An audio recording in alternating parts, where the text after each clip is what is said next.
Olá! Hoje a nossa conversa vai fundo num texto bíblico bem intenso, o livro de Jeremias. A gente está se baseando aqui em trechos de Jeremias, o profeta em meio às lágrimas e à esperança, para tentar entender melhor quem foi ele, sabe? E também o cenário histórico, né? Bem caótico ali por volta de 627 a.C., até depois da queda de Jerusalém em 586 a.C. E claro, qual a mensagem principal do livro? Muita gente conhece ele como o profeta chorão, mas essa imagem, olha, acho que não é bem fraqueza, né? É mais o peso do que ele tinha para dizer, a dor pela situação do povo dele. E Deus chamou ele bem jovem, né? Jeremias 1,5 fala disso, que antes de nascer ele já tinha sido escolhido. Exato.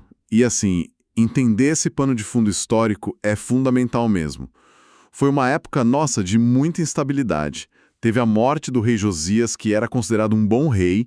Aí depois vieram outros reis que se afastaram da aliança com Deus. E claro, a Babilônia crescendo, avançando. E o ponto final trágico, a destruição de Jerusalém, do templo. Esse cenário todo dá o tom, sabe? A urgência, às vezes até a dureza das profecias. Sem isso, a gente perde um pouco a força da mensagem. Total sentido. E como é que essas mensagens, essas palavras todas estão organizadas no livro? Pelo que eu li, não é uma coisa cronológica certinha, né? Não, não mesmo. É mais como um mosaico, uma coleção de temas. Tem blocos grandes de advertência, de julgamento contra Judá, sabe? Principalmente ali nos capítulos 2 a 29. Muita denúncia da infidelidade. Mas aí, no meio disso, surgem nos capítulos assim, luminosos. 30 a 33, por exemplo. Promessa de restauração, a ideia da nova aliança. E tem também partes que contam a história dele, a perseguição que ele sofreu por ser fiel, né? Caps 34 a 45. E ainda profecias contra outras nações, capítulos 46 a 51. E o livro fecha com a confirmação da queda de Jerusalém, no capítulo 52. Bem sombrio. Essa mistura de juízo e esperança é muito forte. E quais temas, assim, você diria que são os principais? O coração do livro. Olha, são vários que se conectam, né? A denúncia do pecado é implacável. Idolatria, injustiça social gritante e aquela confiança cega, vazia, só na religião externa. O Sermão do Templo, no capítulo 7, é clássico nisso. Jeremias basicamente diz: gente, não adianta ficar gritando o templo do Senhor se a vida de você está torta, se não tem justiça, se quebraram a aliança. É um chamado direto, arrependimento genuíno, é isso que ele pede. Ao mesmo tempo, ele anuncia o juízo que viria pela Babilônia. Não tinha jeito. Mas para mim um ponto assim nevrálgico é a honestidade brutal da dor do próprio Jeremias. Lá no capítulo 20 ele chega a lamentar ter nascido, mas aí ele confessa que a palavra de Deus queima dentro dele, tipo fogo nos ossos. Ele não consegue ficar quieto. Isso mostra o custo, né?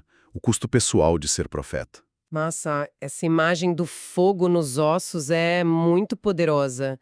Uma força que consome mesmo com todo o sofrimento. E no meio de tanta coisa pesada, denúncia, dor, como que a esperança aparece de forma mais concreta? Um exemplo muito bonito é a carta que ele escreve para os exilados, lá na Babilônia, Jeremias 29.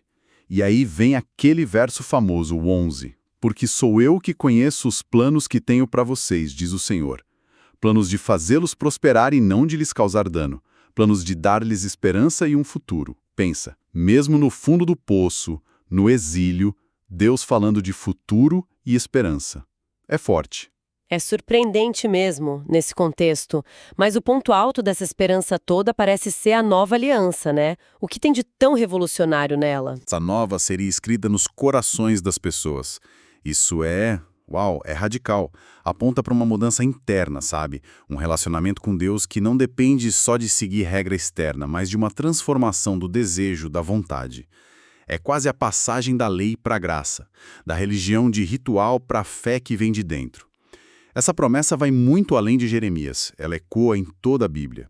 O livro inteiro tem essa tensão. Choro pelo presente, mas uma esperança firme no futuro que Deus promete na misericórdia dele. Essa tensão entre o que é duro, na realidade, e essa esperança no futuro, traz muita coisa para a gente pensar hoje, né? Fico pensando na ideia de chamado, de vocação. encontrar um propósito mesmo quando o caminho é difícil pra caramba. Sem dúvida. A vida de Jeremias é um exemplo vivo disso. Ele foi rejeitado, preso, jogado num poço de lama. A fidelidade dele, mesmo com tudo isso, mostra que viver pela verdade, pela consciência, muitas vezes atrai oposição, né? Não é fácil. Mas também levanta a questão para a nossa própria fé hoje. A gente busca o quê? Rituais, segurança em estruturas, como o pessoal confiava no templo? Ou a gente busca essa transformação interna, essa aliança no coração que Jeremias anunciou? Desafia uma fé só de fachada. É um chamado para ser autêntico, então. Bom, resumindo tudo, Jeremias, essa figura complexa, sofredora, que entrega uma mensagem dura de juízo, sim, mas inseparavelmente anuncia restauração, esperança e culmina nessa visão incrível da nova aliança escrita no coração. Perfeito. E aí fica a reflexão, né?